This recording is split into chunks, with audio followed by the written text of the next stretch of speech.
Okay, welcome back. I thought I'd take this opportunity to show a bit more of this. Of course, as you grind it with the hand crank, this fills up and grinds the hemp. And it's important that you gotta have that hand crank next to the millstone. So yeah, there we go. And I'm going into starvation mode because when you use this so much, it eats up your hunger. So while I'm doing this, I thought I'd touch a little bit more about mechanical power. Mechanical power is a really integral part of Better Than Wolves, and I think one of the richest additions to the game that Minecraft has, because it adds many aspects to things, much like the way Redstone adds much to Minecraft Vanilla.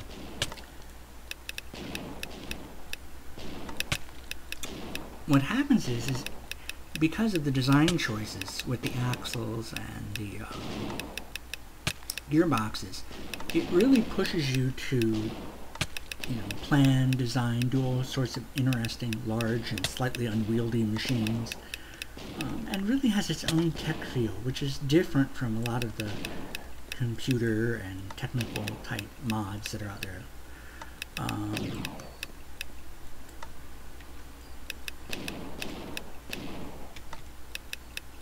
Hopefully. Now, windmills, by the way, have to have, I believe it's a 13 by 13 space, with, of course, one wide because of the depth of the windmill. And if you don't have enough space when you try to place it, it'll tell you because they're freaking huge, which they are. In contrast, water wheels only need 5 by 5 with one depth, or one width, I should say, not depth. Water mills need to be under an open sky, unless you're, unless you're in the nether, really. In the nether, there are thermal currents that drive windmills, and since water can't be placed in the nether, nor can it be, found in the nether, you can't really use water wheels in the nether. There's no way. So windmills are what you depend on in the nether to produce power, your mechanical power needs. So you just build your windmill down there, and you're set because the energy, the thermal currents from all the heat, just keeps driving that windmill consistently, so you don't have to worry about much. On the overworld, however, it's a little different. On the overworld, what happens is, as you use the windmill, there's the issue of storms.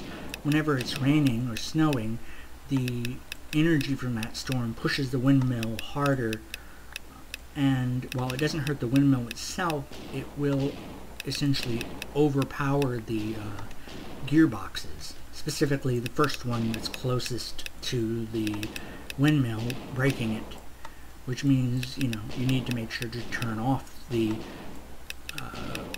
windmill. Well, not so much turn off the windmill. You see, gearboxes, you may have noticed since I used redstone in them, when gearboxes receive power from redstone, a redstone signal, the result is the gearbox turns off, so it stops supplying power, and basically it's a way of shutting down a machine when you don't want it on. So you just select one of the gearboxes and you apply either a switch to it or redstone from another source to turn it off. And that's basically what you've got to do with your windmill as well. Basically turn it off when you're not using it by applying redstone to that first gearbox. And if you do that, it'll cause the gearbox to be shut off, so it won't be overpowered when the windmill gets blown about by the storm. So that way you'll protect your gearboxes. Now, if the gearbox breaks, you get your redstone back and a few other bits and things, I think a few gears or some pieces of wood. So that's the heads up about the windmill and such, and a bit of tedium here with the grinding, but fortunately that's kind of part of the push of the mod, I guess. It encourages you to create automatic setups so that you don't have to labor over these things. And this may be tedious now, but it's just the laying out the foundation to encourage players to try to build and design things that make it easier to do things that were before hard become much easier to do. So that's a way it allows the game to progress, much as the way getting better and better tools and materials for tools makes mining faster and easier. Well, I'll be back with more of the windmill soon.